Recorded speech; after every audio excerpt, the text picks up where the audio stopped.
Dessie, there's a county board meeting today in Cork. Can you see any sort of progress being made, do you think? I'm not sure whether there will be tonight or not. You understand, obviously, is that the players are meeting with club chairman and secretaries at the weekend, and obviously they want to just relay their position on the whole matter, and I think that's important to do. Obviously there's an awful lot of public support down there for the players, and I firmly believe that the players are on the side of right here, and I think the whole situation has been mismanaged, and for the good of everyone I hope that it can be resolved as quickly as possible. When can you see an end in sight? It's difficult. Obviously the National League has commenced, and we would have hoped that it would have been resolved before that. That hasn't happened. Whether it remains to be seen whether it will happen or not over the next couple of weeks. I think the club's taking more of an active role and taking ownership of the issue will absolutely help, and please God we will see light at the end of the tunnel in the coming weeks. Can you see a role for the GPA in this to help find a solution? Obviously we've been sort of watching very closely and monitoring the situation. We've been in regular contact with the players down there. They are, after all, our members, and it's an unfortunate situation and one that no player would want to see himself in.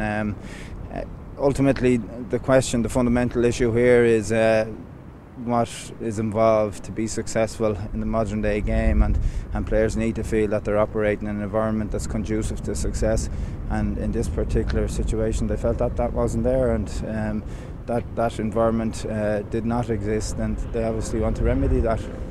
How can a solution be found, do you think? It's a difficult one again.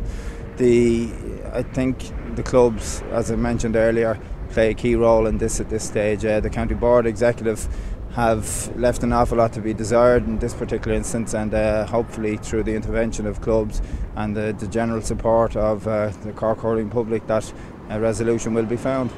Have any of the 2009 Cork hurling panel asked to become a member of the GPA? No, they haven't. And do you think that would you welcome them in the GPA? No, I don't think we could look into that until the situation is resolved down there. Obviously there's a little bit to be played out, but hopefully that will become apparent in the coming weeks, and the situation will be rectified. A lot of, I suppose, leeway has to come into it some way. Where can the meeting of minds, do you think, come about? Well, it's very much black and white, and unfortunately I can't see a situation where compromise can play a part in this. I think there's been too much water under the bridge now at this stage, and I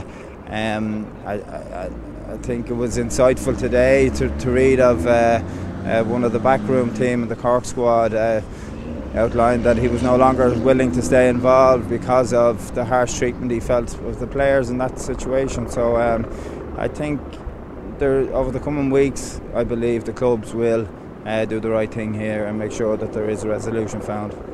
And what about Gerald McCarthy, his future? Would you say that if he stood down things would move on? Well, obviously that's the players' wishes. I think Gerald has been, there's a lot of sympathy for Gerald in this particular situation.